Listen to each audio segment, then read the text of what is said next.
Hello guys, welcome to my YouTube channel. आशा करती हूँ आप सब लोग स्वस्थ होंगे। जैसे कि आप आज जो क्वेश्चन देख के अंदाज़ा लगा सकते हैं कि मैं आज आपको क्या बताने वाली हूँ। मैं आज आपको बताने वाली हूँ कि किसी भी क्वेश्चन में ब्याज कैसे निकाला जा सकता है। तो मान लीजिए आपके पास कुछ इस तरीके से क्वेश्चन दिया हुआ है। आपने किसी को 12,000 रुपये, आपने किसी से 12,000 रुपये मान लीजिए लिए हैं और उसने आपसे बोल दिया 3% की दर से जो है 11 माह के बाद आपको पैसे वापस करने हैं। ठीक है, तो आप उसमें ब्याज के साथ वापस करेंगे। तो आपको कैसे वापस करना है, आपको कैसे पता चलेगा कि हमें ब्याज के साथ जो है इस व्यक्ति को 11 माह के बाद इतना पैसा वापस करना है। तो उसके लिए तो आपको पहले तो एक माह का ब्याज जो है ज्ञात करना पड़ेगा कि हमें जो है एक माह में कितना ब्याज हमारा निकल रहा है, तभी तो 11 माह के बाद हम इतना ब्याज उसको दे पाएंगे। तो उसके लिए हम आपको बताएंगे कि आज आप जो है ब्याज कैसे निकालना सीखेंगे। मान लीजिए हमने आपसे क्या किया, 12,000 रुपये उधारी के तौर पे ले लिए। उधारी के तौर पे जब हमने आपसे 12,000 रुपये ले ली तो आपने हमारे पास जो है एक शर्त रख दी, वो है कि आपको हम 12,000 रुपये दे तो रहे हैं, परंतु आपको वापस जब करना है तब आपको 3% की दर से 11 माह के बाद आपको हमें ब्याज के सहित 12,000 रुपये हमारे देने होंगे। अब ये तो बड़ी मुश्किल हो गई, क्योंकि आपने 12,000 रुपये तो ले लिए, पर आपके पास एक शर्त हो गई, वो है कि 11 माह के बाद आपको 3% की दर से ब्याज जो है, ब्याज के साथ जो है 12,000 रुपये आपको लौटाने। 12,000 तो आप लौटाएंगे ही, पर 11 माह के बाद 3% की दर से जो पैसा जो आपका ब्याज बन रहा है वो भी उसको लौटाना है। तो अब आपको ये समझ में आना चाहिए कि मान लीजिए हमने 12,000 रुपये ले तो लिए, पर हमारा ब्याज दर जो है 11 माह के बाद कितना बन रहा है ये भी तो आपको पता होना चाहिए। अब पता चले कि आपने जो है 12,000 रुपये ले लिए, पर आपको ब्याज पता ही नहीं है कि 11 माह के बाद आपका ब्याज कितना निकलेगा, फिर तो आपको हो जाएगी गड़बड़। ठीक है, तो पहली चीज़ हम आपको बता दें, किसी भी सवाल में अगर जो आपको ब्याज निकालना है तो पहली चीज़ आपको क्या करना है, वो संख्या यहाँ पर उतार लेनी है। हमने क्या किया, आपसे 12,000 रुपये लिए थे, उसको रख दिया यहाँ पे।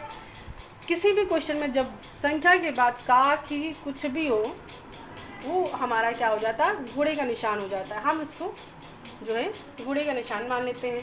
अब उसके बाद जो है हमारे यहाँ पे बोला गया है कि 3% की दर से 11 माह का जो ब्याज निकालना है, तो हम जो दर है, कितनी दर से निकालना है, 3, तो हमने वो उतार लिया। अब परसेंटेज का जो ये निशान है उसको हम हमेशा जो है 100 मानते हैं।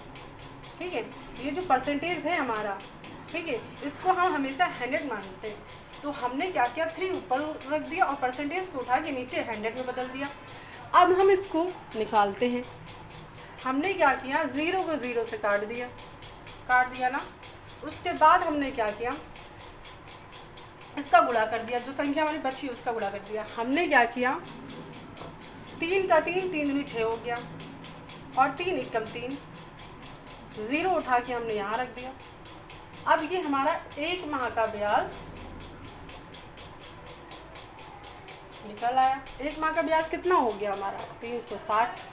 जब एक माह का ब्याज हमारा 360 निकल आया है, अब आपको क्या करना है, क्वेश्चन में बोला गया है 11 माह का। जब आपने एक माह का ब्याज निकाल लिया तब आपको सेम ऐसे ही 11 माह का निकालना है। अब आपने क्या किया, अब आपको यहाँ पे लिखना है 11 माह ब्याज। ठीक है, 11 माह का ब्याज निकालना है तो आप यहाँ पे 11 माह लिखेंगे। ठीक है, हमने क्या किया, जो हमारा एक माह का ब्याज निकला है उसको यहाँ पे उतार लिया।